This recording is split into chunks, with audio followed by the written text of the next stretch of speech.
नमस्कार, मी डॉक्टर उत्तमराव धनाजी महाजन, मुक्काम पोस्ट कुडे, तालुका भडगाव, जिल्हा जळगाव येथील रहिवासी असून मी भारतीय जनता पार्टी या पक्षाचा निष्ठावंत कार्यकर्ता आहे।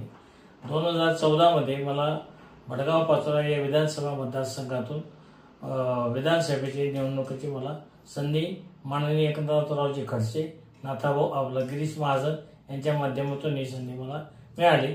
ती निवडणूक मी लढवली, परंतु पुढचा जो काळ होता 2019 ला त्याला भारतीय जनता पार्टी व शिवसेना यांची युती झाल्यामुळे ती संधी पुन्हा मला मिळू शकली नाही व मी पक्षासोबतच आहे।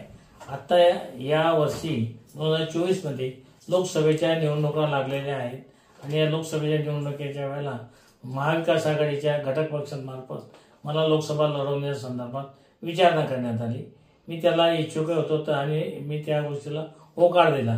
त्याप्रमाणे महाविकास आघाडीमधील शिवसेना या पक्षातर्फे म्हणजे उद्धव बाळासाहेब ठाकरे या गटामार्फत माझ्या त्या पक्षाच्या कार्यकर्त्यांची 2-3 बैठका झाल्या, चर्चा घडल्या आणि काही तांत्रिक एका 2 विषयामध्ये आम्ही त्यावरती चर्चा करत असतानाच त्या पक्षामार्फत पक्षाचा अधिकृत उमेदवार त्यांनी डिक्लेअर केला।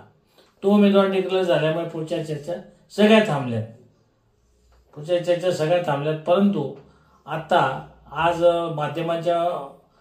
माध्यमातून मला व्हायरल बातम्या वाचायला मिळाल्या, प्रवेश करतो आहे उद्धव बाळासाहेब ठाकरे या पक्षामध्ये।